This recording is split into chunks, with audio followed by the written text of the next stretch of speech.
Luminous इकोवाट 1050 model है इसका। तो इसका प्रॉब्लम देख लीजिए क्या है।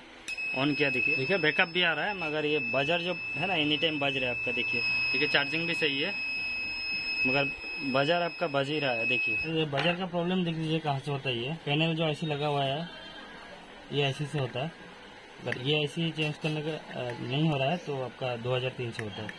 तो हम लोग पहले फर्स्ट टाइम इसको चेक कर लेंगे, ज़्यादातर इससे ही होता है। पेस्ट लगा लेते हैं थोड़ा, देखिए डिसलर की मदद से खोल लेते हैं। देखिए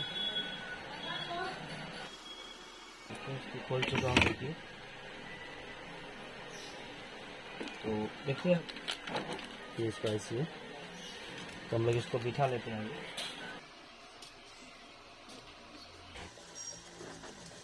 ठीक है, हो चुका है। ऑन करते हैं, देखिए अभी क्या हो रहा है देख लेते हैं। देखिए अभी बजर चला गया।